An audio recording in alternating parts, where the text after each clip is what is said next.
À la fin de cette activité, tu deviendras capable de distinguer entre le poids et la masse d'un objet.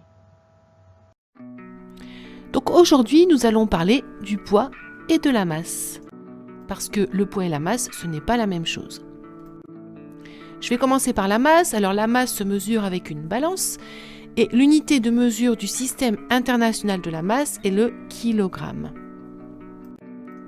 La masse d'un objet est liée à la quantité de matière qui le constitue. Cette quantité est invariable, elle demeure identique quel que soit l'endroit où se trouve l'objet. Ainsi, si on mesure la masse d'un sac de billes de 100 grammes sur la Terre, si on l'emmène sur la Lune, ce sac fera toujours 100 grammes sur la Lune parce que le nombre de billes reste le même, donc la quantité de matière reste la même et la masse aussi. Alors, qu'est-ce que le poids si ce n'est pas la masse ? Voici ce qu'on appelle un dynamomètre. Un dynamomètre, ça mesure le poids d'un objet et là il va mesurer le poids d'un cylindre de 2 kg. Ce poids se mesure en newtons et là le poids fait 20 newtons. On prend le même dynamomètre avec le même cylindre de 2 kg et là l'allongement du ressort est plus petit et le poids fait environ 3,3 newtons. En fait, la force qui attire l'objet vers le bas est son poids et le poids diffère selon l'astre. Le premier dynamomètre est sur la Terre et le deuxième est sur la Lune. Le poids est 6 fois moins élevé sur la Lune que sur la Terre parce que la Lune est moins massique et ceci explique les bonds que font les astronautes sur la Lune, comme le montre l'animation. Le poids s'exerce selon la verticale du lieu et vers le bas. Son unité est le newton et il se mesure avec un dynamomètre comme celui sur la photo. Pour résumer, Minnie sur la Terre a une masse de 23 kg. La force qui l'attire vers le bas, donc le poids, est de 230 newtons. Si on emmène Minnie sur la Lune, sa masse sera toujours de 23 kg. En revanche, son poids sera de 38,3 newtons, donc sera beaucoup plus faible. Voici l'étiquette d'un paquet de sucre. C'est marqué poids net 1 kg. Alors, quelle est l'erreur ? La valeur en kilogrammes est la masse et pas le poids. Et l'erreur est faite sur plein d'aliments. Qui est Isaac Newton qui a donné son nom à l'unité de poids ? Isaac Newton est un scientifique qui est né en 1642 et mort en 1727. Et il a donné une loi générale expliquant à la fois le mouvement des planètes et l'existence du poids. Et la légende dit que c'est en voyant tomber une pomme qu'il a découvert la loi de la gravitation. Voilà ma petite vidéo qui est terminée et je vais vous donner rendez-vous sur une autre vidéo avec Minnie.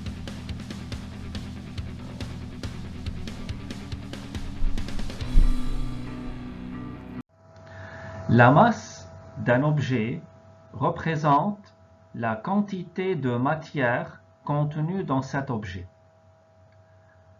Un gros monsieur possède plus de matière qu'un petit enfant.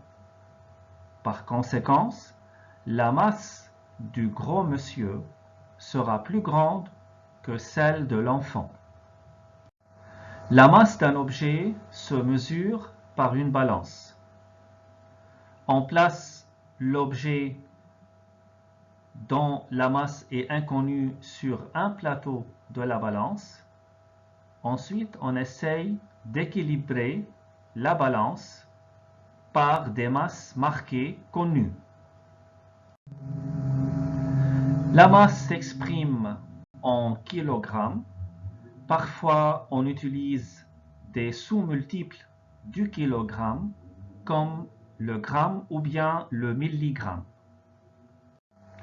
La masse d'un corps est invariable, c'est-à-dire que la masse d'un corps ne change pas, quel que soit le lieu où ce corps se trouve. Un astronaute qui pèse 90 kg sur Terre aura la même masse sur la Lune. Donc, quel que soit le lieu où on se trouve, notre masse ne change pas, on dit qu'elle est invariable. La Terre attire vers son centre tous les objets qui se trouvent à proximité d'elle. On appelle le poids d'un objet la force d'attraction exercée à distance par la Terre sur un objet. Si une pomme tombe de l'arbre sur le sol, c'est parce que la Terre a exercé sur cette pomme une force qu'on appelle le poids. Pour mesurer le poids d'un objet, on utilise un dynamomètre linéaire ou bien un dynamomètre circulaire qui permet de lire directement le poids d'un objet, c'est-à-dire la force d'attraction exercée par la Terre à distance sur cet objet. Le symbole du poids est la lettre grand P et le poids s'exprime en newton dont le symbole est grand N.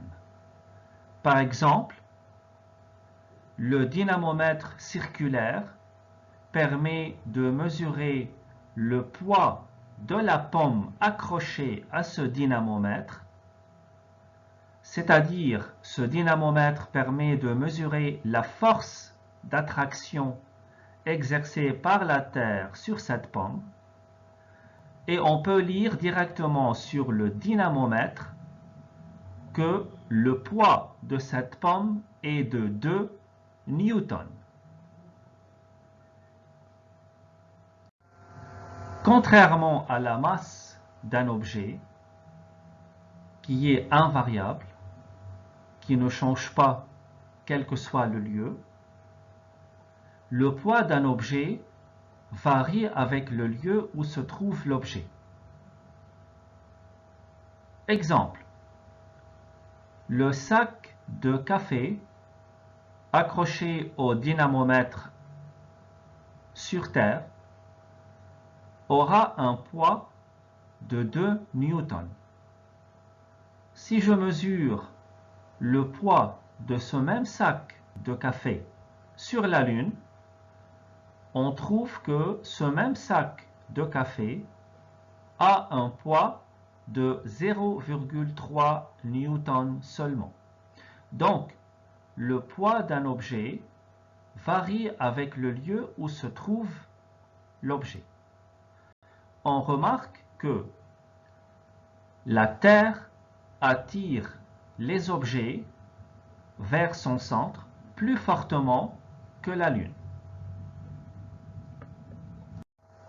Sous l'effet de l'attraction de la Terre, donc sous l'effet du poids d'un objet, cet objet va tomber verticalement du haut vers le bas, c'est-à-dire vers le centre de la Terre.